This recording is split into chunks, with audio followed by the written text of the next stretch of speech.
So NetHOPE's a nonprofit consortium of all the large international NGOs. Our members include World Vision Care, Save the Children, Oxfam, altogether 53 of the world's large international NGOs. We work with our member organizations as well as tech companies like Microsoft, Cisco, Facebook to enhance development outcomes with the use of information technology. Our key stakeholders, of course, are the international NGOs and then by extension the communities that they're serving. Our members work in over 180 countries and collectively spend over $45 billion a year in international development aid. Really, at the end of the day, our ultimate stakeholders are the beneficiaries that they're serving. We have a strong belief that information and communications technologies, if used appropriately, can enhance development outcomes and save lives. So we have programs in refugee education, emergency response, health, conservation, all of them designed to help amplify the good international development work that our agencies are doing.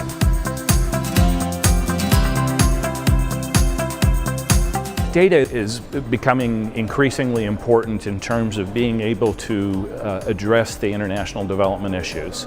The people that we're trying to reach oftentimes are in the most rural areas of the developing world, and to reach them we do need good geospatial data to understand where they are, what their surroundings are, what the opportunities are, and when we're in an emergency context area, what the damage is oftentimes that we need to be helping address. Well, there's no question, we very rarely hear anymore anyone say that we don't have enough data. And so that refers to the deluge of data you're talking about.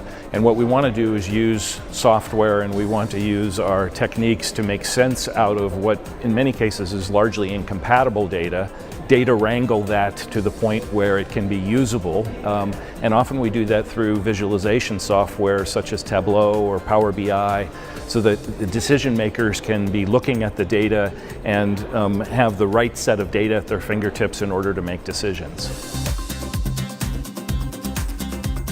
When you think about the large amounts of data that is out there in the public domain, and you start thinking about the opportunities of artificial intelligence and machine learning, there's great opportunities to enhance the international development work by measuring outcomes and seeing better ways to achieve the kinds of impact that we're hoping for. And it's one of the reasons why we often work with the private sector, the credit card companies, the larger health institutions to understand how they have addressed it in the global north. And then we try to apply those same principles to the work that we're doing in the global south.